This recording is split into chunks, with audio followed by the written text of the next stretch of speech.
tayo ng ilaw, guys. Ito ilaw niya. 110. 110? Buti binasa mo. Kasi nakalagay dito 125. Oo, 110 yan. 3A 120V. Tama, 110 volts yan.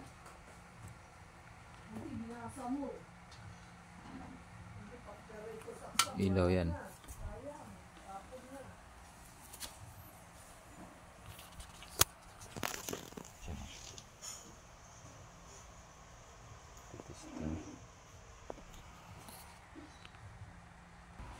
Testing natin yan.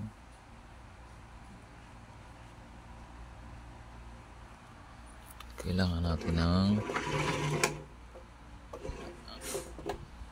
110 volts na outlet niya. May transformer.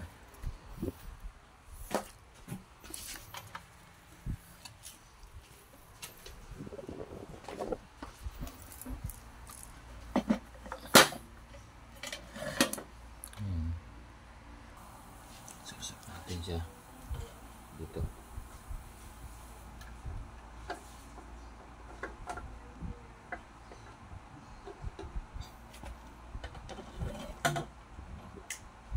Di ba?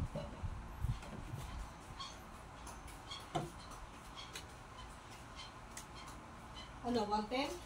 Sinaksak mo sa 110? May 110 ka dyan? Meron. Okay. Nagpupunasan transformer mo. Galing to doon pala eh. Oo, buhay pa, buhay pa. Okay pa yan. Nasa ano lang. Oo, sa sulok. stock lang. Oo, di. Totoo naman eh. Kasi, di ba, wala mapaglagyan, pinatong lang dyan. Hanggang magkalimutan, Hindi na magiging ginamit. basura. O sige, di balik natin sa loob para di mapagkamalang ng basura. Bakit tinanggal? Oo. Hindi, eh, kung naglilinis, ganun eh. Para wala nang makita, malinis na. Tanggal lahat.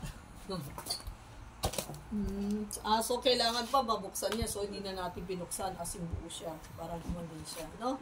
Hindi. Yung parang gel siya. Hindi natin buksan. Hindi yata binubuksan to. Ganyan lang siya. Kala ko binubuksan. Hindi na binubuksan. Mabubuhos to. Ha? Nabubuhos to pag binuksan. Oo, wag buksan. So kung hindi binubuksan, paano yung design niya? Tingnan mo yung dito, drawing. Parang nasa gitna yan. Nasa itaas pa yun. Yung takip. May takip pa siya sa ibabaw. Oh. Nasa gitna yung may glass.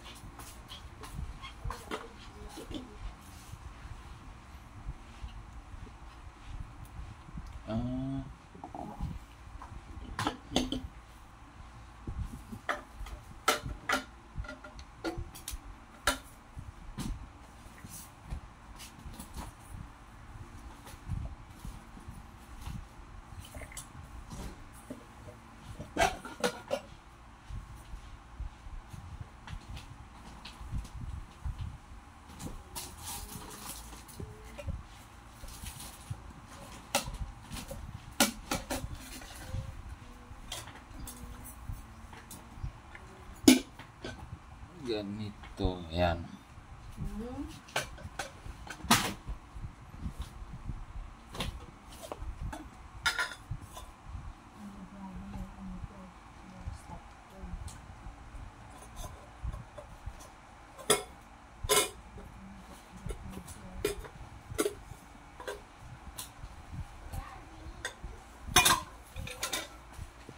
May natanggal lang.